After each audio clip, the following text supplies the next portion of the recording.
producer tag you.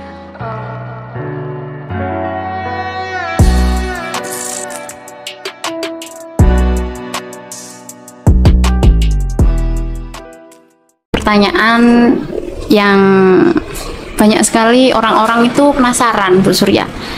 Apa saja upaya yang telah dilakukan sekolah dalam menciptakan lingkungan yang inklusif bagi siswa berkebutuhan khusus? Begini Mbak Vina, untuk menciptakan lingkungan yang inklusif bagi anak-anak berkebutuhan khusus, ini banyak sekali dilakukan. Di antaranya adalah menciptakan lingkungan yang aman, kemudian pengadaan aksesibilitas yang ramah ABK untuk anak-anak. Ya, contohnya dengan ruang kelas yang mudah dijangkau, kemudian dinding-dinding yang dinding-dinding braille yang mudah dijangkau oleh anak-anak kemudian RAM, biasanya yang RAM untuk akses jalan untuk anak-anak pengguna kursi roda.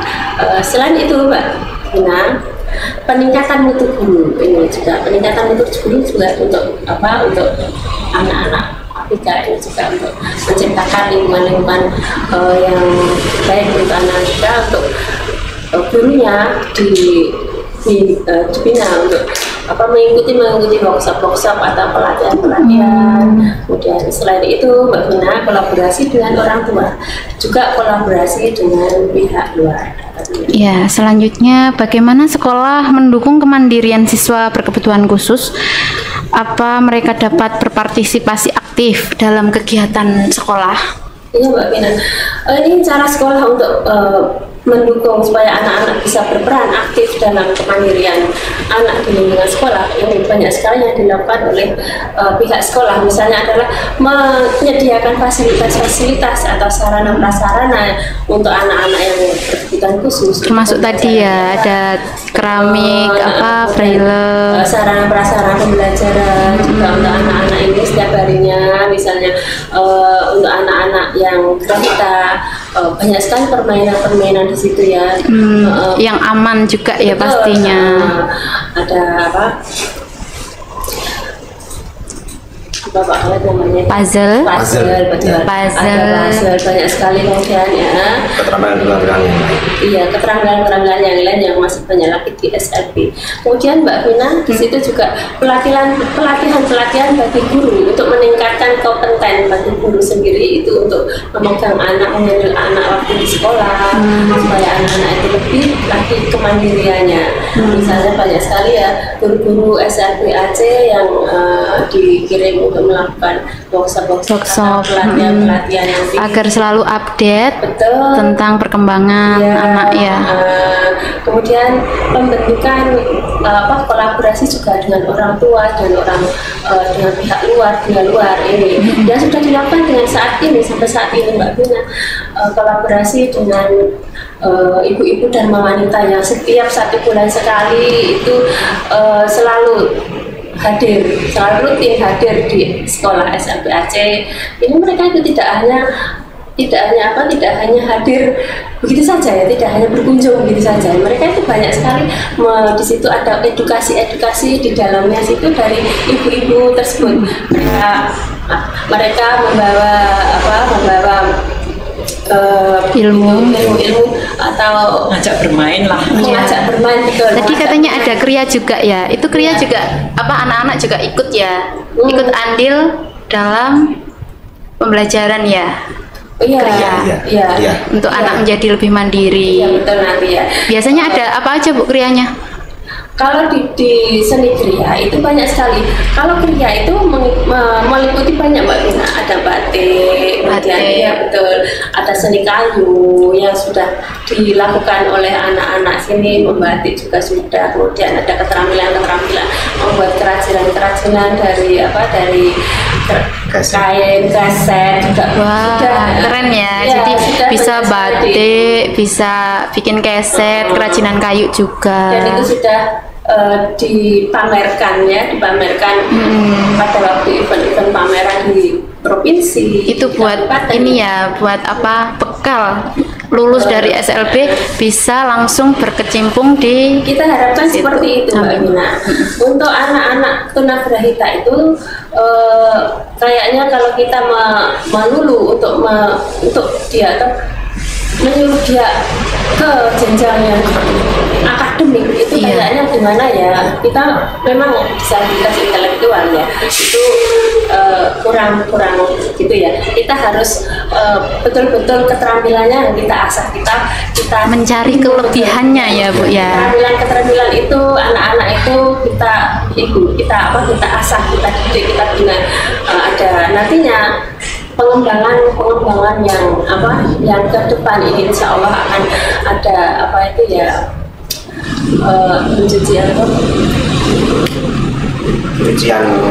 sepeda motor. Sepeda motor juga. Ya, itu kan ya bisa ya. Betul, ya sudah jalan sama-sama. Oh, sudah jalan. Sudah Mbak Vina. Ada cuci sepeda motor juga di sini. Bekalnya banyak sekali ya di SLB AC Jatiwiyata Dharma. Kemudian hari ini hari peringatan Hari Disabilitas Internasional. Bagaimana pandangan Ibu bagi sekolah? Ya, kalau hari ini sebagai Hari Disabilitas Internasional itu sangat penting sekali untuk anak-anak yang seperti ini ya Mbak Vina ya. Karena apa? Karena anak-anak yang seperti ini itu memang mereka itu kalau di masyarakat kan kadang-kadang itu tidak diperhatikan. Iya betul. Ya, kadang-kadang juga mendapat perlakuan yang bullying, kadang ya dianggap sepele. Ya, tidak mampu. Waktu hari inilah mereka dikucilkan lah. Betul, Bu. Ya. Berarti ya. Waktu hari inilah mereka itu bisa menunjukkan bagaimana mereka itu, apa sih yang bisa saya lakukan, apa sih kelebihan saya ya. Menunjukkan dengan hasil karyanya mereka bisa ya dengan pameran-pameran yang saat ini ada di kabupaten-kabupaten ya, di Hari Disabilitas ini banyak sekali lomba-lomba, ya, kemudian pagelaran juga ada, pameran-pameran yang dari hasil karya mereka itu ditunjukkan. Mereka itu menunjukkan betul-betul sangat bagus-bagus. Saya bisa ya, kalau dilihat tersebut tidak kalah dengan mereka yang normal gitu. Oh begitu. Kemudian yang terakhir, harapan ke depan untuk SLB AC Jatiwiyata Dharma apa? Nah, harapan saya untuk SLB AC Jatiwiyata Dharma itu tetap eksis melayani masyarakat. Amin. Ya, eksis melayani khususnya Afrika ya. Ya. Gitu. Semoga SLB ini nanti jauh ke depan ini lebih bisa meningkatkan dengan komandan-komandan guru yang lebih berkompeten, dan sarana prasarana yang lebih baik lagi untuk SLB AC Jatiwiyata Dharma. Kemudian harapan saya juga adanya perhatian dari pemerintah yang ini untuk berkaitan dengan pendanaan di SLB ataupun sponsor-sponsor pihak lain untuk kelancaran jalannya SLB. Jadi harapannya Bu Surya agar ada pendanaan dari pihak pemerintah maupun masyarakat, perhatian seperti itu untuk SLB AC Jatiwiyata Dharma. Ada perhatian dari pemerintah, supaya nanti kedepannya akan lebih ada lagi. Amin, amin. Ya semoga. Amin, semoga ada pemerintah ataupun masyarakat yang mau mendonasikan sedikit rezekinya atau banyak juga boleh ya untuk SLB AC Jatiwiyata Dharma. Kemudian beralih ke Pak Khalid sebagai pendidik SLB AC Jatiwiyata Dharma. Sebelumnya boleh diperkenalkan Pak Khalid, nama lengkapnya, pendidikannya, terus ceritanya kenapa bisa jadi pendidik di SLB AC Jatiwiyata Dharma. Assalamualaikum warahmatullahi wabarakatuh. Waalaikumsalam warahmatullahi wabarakatuh. Terima kasih atas waktunya. Ya, nama saya Khalidus Syafaat dari SLB AC Jatiwiyata Dharma. Ya. Ini cerita aja Bu ya. Cerita ya, boleh monggo. Cerita aja. Dulu saya tidak cita-cita tidak ingin jadi guru. Tidak cita-cita. Ya, inginnya ya usaha udah ya. Tapi dengan keinginannya orang tua, inginnya anaknya menjadi guru, hanya ya saya mengikuti jalur Nurut, manut. Iya, manut ibaratnya manut. Nah, manut itu kan sebagian dari doanya biar dijaga. Iya. Ridha Allah ya. Amin ya. Iya, akhirnya kuliah di jalur pendidikan ya, PGSD ya, akhirnya masuk ke dunia SLB. Iya, akhirnya di SLB saya ya tidak mau masuk ke dunia SLB. Tidak akhirnya pernah tergambarkan ya. Tidak pernah tergambarkan masuk ke dunia anak-anak yang spesial ini. Iya, spesial. Akhirnya masuk. Ini saya ya cerita aja, ya itu paling 1 atau 2 minggu saya pasti keluar ini. Iya, batin ini Mas. Batin. Iya. Akhirnya mau keluar kok, ya ibaratnya tidak tega, kasihan. Ya. Akhirnya saya tekuni, ditelateni istilahnya. Akhirnya menjadi cinta ini. Jadi cinta dan alhamdulillah ya, sampai saat ini. Sampai sekarang masih istiqomah ke dunia SLB. Ya, alhamdulillah. Justru Pak Khalid ini Mbak Vina. Iya, gimana Pak Khalid ini banyak dicintai oleh. Iya, saya percaya itu. Wali murid juga. Seandainya Pak Khalid keluar itu yang cari itu banyak. Bahaya ini asetnya SLB, jangan sampai kemana-mana ya. Ini kelihatannya kok terlalu berlebihan. Ya seperti yang saya lihat sih, ya gitu kayaknya. Selanjutnya Pak, banyak sekali yang ingin saya tanyakan ke Bapak. Dalam proses pembelajaran sehari-hari, apa saja tantangan dan upaya yang dilakukan untuk memastikan semua siswa, termasuk siswa berkebutuhan khusus, dapat belajar dengan maksimal? Oh iya, saya alhamdulillah dari awal sampai sekarang ini menggeluti ke anak-anak yang spesial, disebut anak autis. Iya, anak autis ini anak disebut lagi anak sejuta warna. Iya, karena banyak karakternya. Ya, sebelum anak-anak masuk ke ruangan ini, saya lihat dulu. Ya, saya anak ini ada masalah dengan orang tuanya di rumah apa enggak, nanti dengan bagaimana dengan penanganannya biar anak ini masuk ke kelas ini dengan kondisi. Oh begitu, berarti di awal sebelum masuk jenengan dilihat dulu nih, observasi dulu. Iya, observasi dulu. Iya, biasanya tanya dengan orang tua. Iya, gimana kabarnya? Tadi di rumah apa kegiatannya? Apa sudah makan seperti itu, pokoknya observasi dulu yang pertama. Terus yang kedua, apa peran penting guru dalam mendukung perkembangan siswa berkebutuhan khusus? Iya, peran guru sangat penting. Yang utamanya adalah jangan membawa masalah di rumah ke sekolahan, karena sangat berpengaruh untuk peserta didik. Iya, berpengaruh. Nanti seandainya saya masuk dengan hati yang galau, pasti anak-anak itu mencari ibaratnya perasaan sensitif ya anak-anak seperti itu ya. Berarti pasti merasa kalau gurunya ini pasti ada apa-apa ini. Malah sering menggoda malah. Goda. Iya, malah ini anaknya mau apa nanti ini. Ya, gurunya pusing sendiri nanti. Oh, gitu. Jadi masalahnya tinggal di rumah, fokus mengajar kalau itu. Iya. Tapi kan nggak semuanya pendidik bisa gitu, Pak. Serius. Jadi kalau aku tuh galau di sekolahan ya galau aja. Ya, tapi harus belajar. Ya, harus belajar bagaimana datang ke sekolah itu dengan wajah yang fresh, yang ceria, menunjukkan yang terbaik ya Pak untuk mengajar ya. Betul.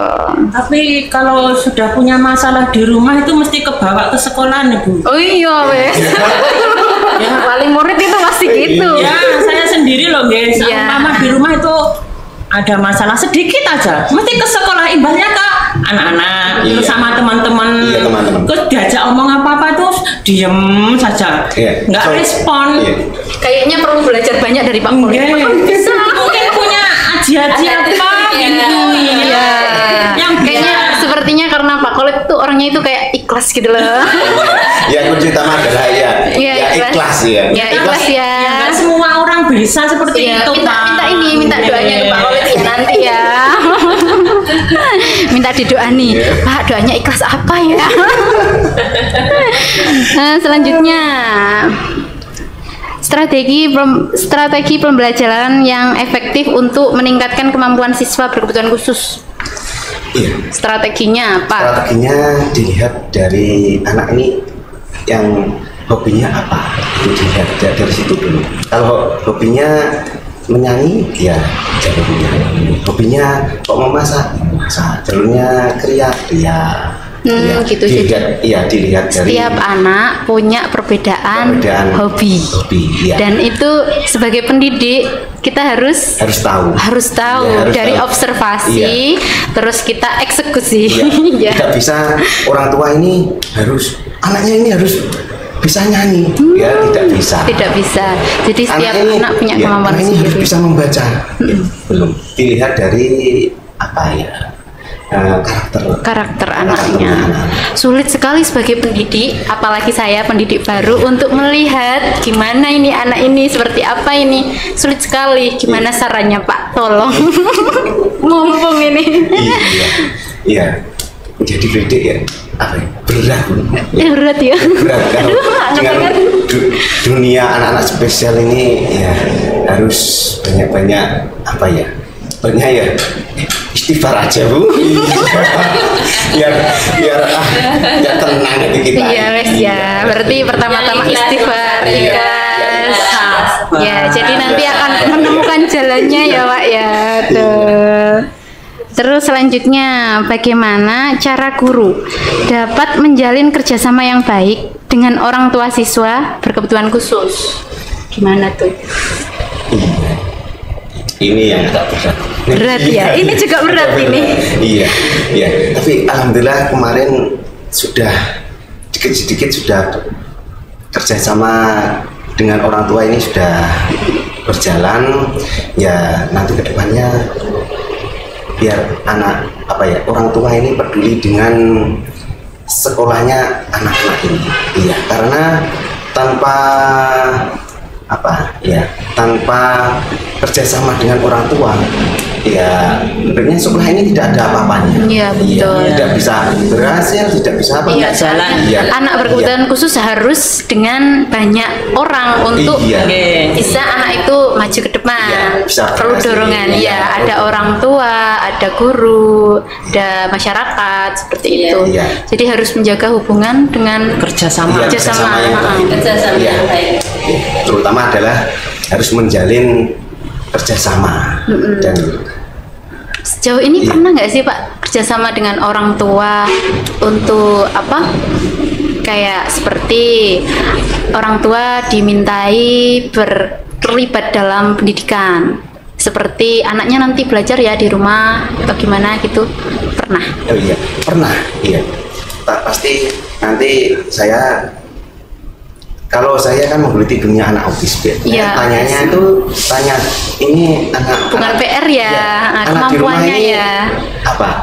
Pola makannya bagaimana? Pola makannya. Ya kan ada makanan yang harus ditinggalkan. Dijauhi. Ada beberapa.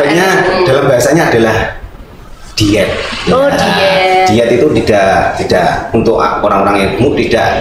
Ya anak-anak berkebutuhan khusus ini ya ada dietnya. Dietnya seperti kayak diet makanan. Ada pantangan Bapak setiap anak itu makan anak autis khususnya. Seperti karbo gitu ya. Karbo apa protein, coklat, ada apa yang mengandung gula-gula itu, biasanya mie instan itu pasti dijauhi. Ada beberapa anak yang harus diet, istilahnya. Dengar Mas Tegar tidak boleh makan mie. Tapi harus makan buah Mas Tegar. Nggak mau. Selanjutnya kita akan beralih ke wali murid, Bu Tati ya, benar? Bu Tati ini rumahnya mana? Saya rumahnya di Desa Tuwiriwetan, RT 1 RT 2. Mana itu? Merak-Urak ya, betul ya, Merak-Urak ya. Terus ini Bu, bagaimana pengalaman Ibu dalam mendampingi anak berkebutuhan khusus di sekolah? Kalau sebagai orang tua kan mendampingi Mas Tegar nih dalam di sekolah. Antara nyantai, boten, serius, ada semua Bu. Kalau alhamdulillah kalau anak saya itu suka bergaul sama teman-temannya. Iya, betul. Jadi ya gimana ya? Termasuk enak lah Bu, nggak terlalu rumit menurut saya loh gitu. Karena anaknya bisa diajak mudah bergaul juga. Mudah bergaul dan bisa diajak koordinasi gitu juga. Apa harapan Ibu terhadap sekolah dan masyarakat untuk anak berkebutuhan khusus? Ya kalau untuk sekolahan ya semoga saja bisa kedepannya bisa lebih baik lagi ya Bu. Ya amin. Untuk masyarakat? Untuk masyarakat yang di luar sana ya, yang mempunyai anak seperti saya ya, berkebutuhan khusus. Terutama yang AC Bu ya, yang AC. Jangan takut untuk menyekolahkan anaknya ya. Jangan takut. Ya. Di sekolah tidak ada biaya apapun. Tidak ada kita biaya. Sampai sekarang nggak ada pungutan biaya sedikit pun. Di SLB aja nggak ada pungutan biaya ya. Terus kemarin gratis ya. Kemarin pernah ditanya sama orang-orang, sekolah di situ bayar berapa? Iya, dikira mahal kali ya. Mungkin ya. Karena kan anak berkebutuhan khusus pasti pendidiknya itu over bekerja keras. Ada kebutuhan apa yang harus gitu. Terus saya jawab, alhamdulillah Bu, sampai saat ini saya tidak mengeluarkan uang sepeser pun. Saya bilang gitu. Adapun uang itu kembali lagi ke anaknya. Iya betul. Untuk kebutuhan anaknya, maksud saya itu nanti pembelajaran di luar. Terus ada ya kebutuhan anak lah. Ya kembali lagi uang itu ke situ. Biasanya tiap bulan ada Bu, saya bilang gitu. Tapi ya itu kembali lagi ke anaknya, untuk pembelajaran anaknya lagi. Kita nggak dipungut biaya. Biasanya pembelajaran apa aja Bu? Kalau pakai uang ini apa? Uang iuran. Biasanya buat apa Bu Surya itu? Tingkat. Terus nanti kalau di akhir tahun biasanya ada rekreasi. Rekreasi. Jadi untuk siswa kembali ke siswa, dari siswa kembali ke siswa, ya betul gitu ya. Tanpa ada biaya sepeser pun. Dapat seragam enggak Bu? Kemudian selain itu Mbak Vina juga ada penambahan gizi itu. Penambahan gizi setiap bulan. Wah, pasti sehat semua ini murid-muridnya. Biasanya kalau dari Bu Guru sebulan sekali, kalau insya Allah dari wali murid setiap Jumat insya Allah kami akan ada. Alhamdulillah. Biaya sendiri loh ya, bukan dari biaya dari sekolah. Ini kesadaran dari wali murid sendiri. Karena wali murid tahu kalau sekolahan SLB Jatiwiyata Dharma nggak bayar dan gratis semuanya. Jadi kesadaran wali murid untuk ngasih makan setiap hari Jumat. Masya Allah, berkah ya Bu ya. Amin. Kan cuma olahraga, ya, ada kegiatan apa-apa. Setelahnya kita isi untuk makan apa itu makan bersama. Makan bersama. Ya nggak banyak Bu, ya seala kadarnya lah. Iya, tapi insya Allah berkah ya. Terus harapan Ibu nih dari masyarakat agar gimana gitu, biar harapan Ibu ke masyarakat untuk SLB gimana ya? Ya pokoknya jangan dibeda-bedakan, Bu.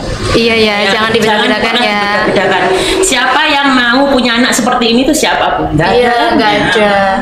Jangan sedih ya. Saya tuh kan bercerita sama soal anak itu, hati saya tuh mesti langsung langsung deg banget, Masya Allah. Ya nggak sepele, terus diremehkan, pernah kok gimana ya? nggak malu punya anak seperti ini? Saya pernah ditanya seperti itu. Padahal kan kita nggak bisa memilih ya, itu kan takdir. Saya bilang gini, yang mau punya anak seperti ini itu siapa? Iya betul, jawabannya betul banget. Ya, kita cuma titipan, ya kita rawat dengan baik. Itu justru malah kita itu dititipi karena kita itu sabar sepertinya. Nggak banyak orang sabar yang bisa dititipi dengan anak-anak seperti itu. Jadi kita juga spesial. Ini adalah orang tua pilihan. Iya, orang tua pilihan dan nggak bisa memilih. Iya, semua orang punya bisa punya anak seperti itu, nggak semua orang. Iya, nggak semua orang. Tapi kalau dari ibu sendiri, biasanya kalau banyak nggak sih orang-orang seperti itu yang kayak tadi berpikiran? Ya pernah Bu, saya ditanya langsung sama teman, sama teman saya itu, ya itu. Kenapa kok nggak malu punya anak seperti itu? Justru tambah yang malu yang bertanya. Saya bilang gini loh, kenapa harus malu aku? Iya betul. Ya biasanya kan punya anak seperti ini kan mesti malu ditinggal di rumah, dia nggak mau diajak keluar kemana-mana. Terus saya bilang gini Bu, kalau saya mau keluar kemana saja, anak saya mesti saya bawa. Iya. Gini loh, biar di luar dia itu tahu gimana caranya ngomong, diajak ngomong sama temannya, sama orang lain, jawabnya itu apa gitu. Biar anak itu ya nggak terus di rumah saja, terus kasih HP, main di rumah, enggak, saya nggak seperti itu. Iya, makanya gitu, itu ya anaknya itu. Saya mau keluar kemana saya ajak. Itu parenting dari Bu Tati. Iya, kalau saya gitu Bu. Nah, terus bagus Bu itu. Jadi kalau adik Tegar ini kan berkomunikasinya tadi baik loh dia. Alhamdulillah daripada teman-teman ya. Yang dulu kan setiap diajak ngomong itu dia itu kan sepertinya mikir dulu gitu loh ya. Biasanya anak itu dikasih pertanyaan siapa terus jawabnya tuh apa gitu. Lama mikir ngoten. Nah, dari situ saya terus berpikir, anak saya bawa kalau saya keluar kemana, bergaul sama teman-teman saya, sama siapa saja saya bawa, nggak pernah saya tinggal. Iya betul gitu. Justru malah melatih komunikasinya dia. Yang saya pikirkan itu loh, kok bisa ngomong seperti itu. Malu gitu loh. Justru malah yang tanya, yang kok nggak malu, tanya gitu. Iya. Ya memang banyak sekali ya di luar sana itu karakter orang-orang itu. Iya, nggak sesuai dengan kita ya. Ya sabar ya Bu ya. Terus selanjutnya kita semua tahu bahwa mencapai kemandirian dan kesetaraan bagi penyandang disabilitas membutuhkan kerjasama dari berbagai pihak. Apa saja yang perlu dilakukan untuk mewujudkan hari ini? Ayo, apa ya? Apa ya? Pak Khalid. Silakan Bu Surya dulu. Monggo Bu. Yang perlu diwujudkan untuk hari ini, kita perlu mengasah diri kita, anak-anak kita, ya, guru-guru yang kompeten untuk anak-anak, ya. Kita perlu menyiapkan anak-anak didik kita supaya nanti kedepannya akan lebih bisa mandiri, bisa diterima di masyarakat. Guru-gurunya juga harus kompeten, guru-gurunya juga harus lebih bisa membina anak didiknya untuk menyiapkan anak-anak ke dunia luar sana, di masyarakat, hidup bermasyarakat. Oh, itu bagi kepala sekolah. Gimana untuk pendapatnya Pak Khalid? Kalau saya ya cukup aja dari kepala sekolah aja. Oh gitu, harusnya ada penambahan dong Pak. Ya pandangannya Bapak gimana untuk anak-anak ini lebih mandiri? Ya harus mencari minat bakatnya tadi. Iya minat bakatnya. Jadi PR juga bagi orang tua untuk mencari minat bakatnya. Plus pendidiknya ini harus ya PR untuk pendidik untuk mencari minat bakat siswanya. Dari sekolah kalau memfasilitasi kan ya lebih baik. Iya, tadi sudah memfasilitasi cuci motor, apa tadi? Apa Pak? Keset, batik, gitu ya. Tata boga juga ya Pak ya. Ada musik. Jadi setiap anak itu spesial dan punya kelebihan masing-masing yang itu difasilitasi oleh sekolahan SLB Aceh Jatiwiyata Dharma dan gratis pula bayarnya. Jangan takut pokoknya. Ya, jangan takut ya, sekolah di SLB Jatiwiyata Dharma. 25 menitan nih. Iya. Sudah terasa, sudah lama. Iya. Berbincang-bincang. Iya, berbincang-bincang ya. Seru juga ya. Kata-katanya Kak apa? Keluh kesahnya yang memiliki anak yang berkebutuhan khusus, memang gimana lagi ya, kita sebagai saya sebagai pendidik kan setiap hari juga berkecimpung di situ juga ya. Sering sekali mendengar keluh kesahnya dari ibu wali murid juga sama seperti rata-rata seperti itu. Tapi justru kadang ada beberapa orang tua yang nggak menerima anaknya juga, Bu. Anaknya ya seperti banyak. Iya, banyak ya. Dia nggak mau menerima ya. Justru kasihan sama anaknya juga kan, dia nggak dapat pendidikan karena orang tuanya malu, kasihan ya. Justru ada juga Mbak Vina, ini pengalaman saya dulu waktu saya kuliah di SGPRP dulu kan, waktu itu studi di studi banding di Solo. Itu ada khusus SLB yang menampung anak-anak disabilitas.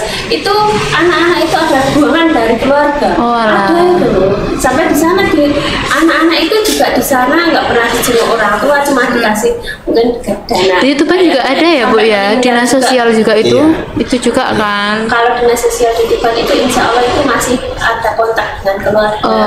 Iya, sebagian ada kontak dengan keluarga. Oke.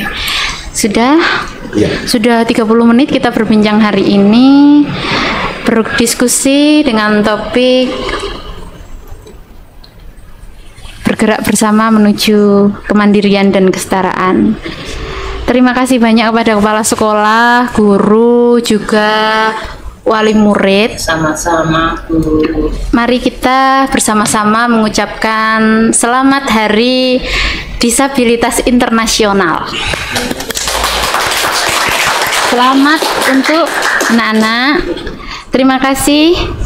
Mari kita bersama-sama bergerak menuju kesetaraan dan kemandirian. Bagi teman-teman kita yang memiliki disabilitas, ingat, setiap individu memiliki potensi yang sama untuk berkontribusi bagi masyarakat. Sekian podcast kami. Assalamualaikum. Nambah sedikit apa, Pak? SLB Aceh ini punya yel-yel. Oh, punya yel-yel. Masya Allah. Ya, ayo. Ini untuk biar pendidik dan wali murid dan siswa biar semangat. Ayo ya, anak-anak ya. Ya, silakan Bu Sura. Ayo diketuai siapa ini? Pak Kolek aja yang minta. Ayo Pak Kolek aja, monggo. Kita bersama-sama ya. SLB Aceh Jatiwiyata Dharma. Kami bisa, pasti bisa. Masya Allah. Sekian podcast hari ini. Sampai jumpa. Assalamualaikum warahmatullahi wabarakatuh. Waalaikumsalam warahmatullahi wabarakatuh.